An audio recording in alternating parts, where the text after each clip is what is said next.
This is a personal story for English learners. Listen carefully or read slowly and try to understand both the main idea and the details.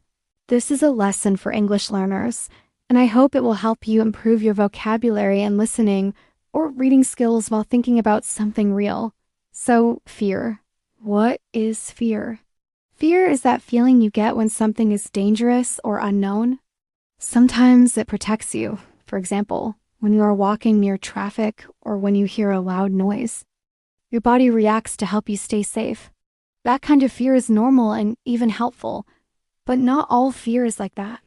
Sometimes fear appears in your mind not because of real danger, but because of stress, pressure, or bad memories. I know this kind of fear very well. I'm afraid of many things, to be honest.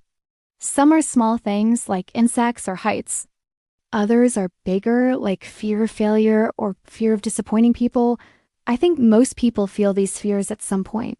When I was a child, I was afraid of the dark. I thought there were monsters under the bed. I used to sleep with the lights on or ask someone to stay with me. But now I know the dark is not the problem. It is what we imagine in the dark. As I grew older, my fears changed. I became more afraid of the future. What if I don't succeed? What if I make the wrong choices? What if people judge me? These questions stay in my mind and make me nervous sometimes. I try not to think about them too much, but it's hard. One thing I've learned is that fear often grows when we don't talk about it. When we keep it inside, it becomes bigger and stronger. But when we share it with someone, a friend, a parent, a teacher, it becomes smaller.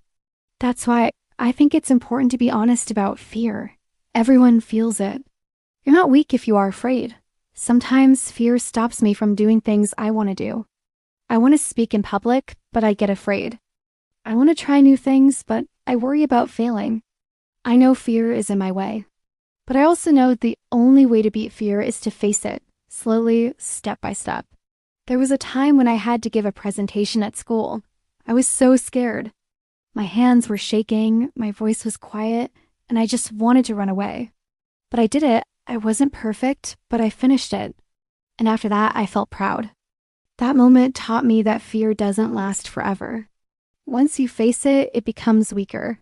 Another thing I noticed is that fear can also protect us, but sometimes it protects us too much. For example, you might be afraid to talk to someone new because you don't want to be rejected.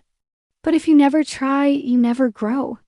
So sometimes we have to say, "Thank you, fear, but I'm going to do this anyway." Also, fear is not always a bad thing. It shows us what we care about.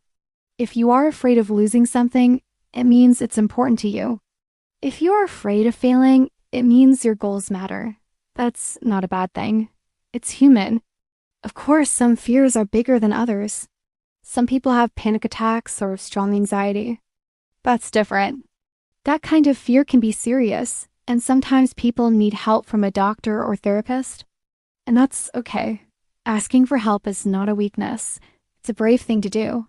One thing that helps me is breathing. When I feel afraid, I stop and take deep breaths. It calms my body and helps me think more clearly. I also write down what I'm feeling. Sometimes seeing the fear on paper makes it easier to understand. I also try to replace fear with curiosity. For example, instead of saying, "I'm scared to fail," I say, "I wonder what will happen if I try." It doesn't always work, but it helps me see the situation in a different way.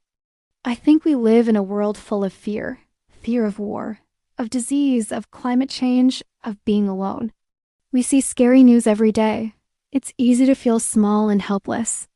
But at the same time, there's a lot of courage in the world too.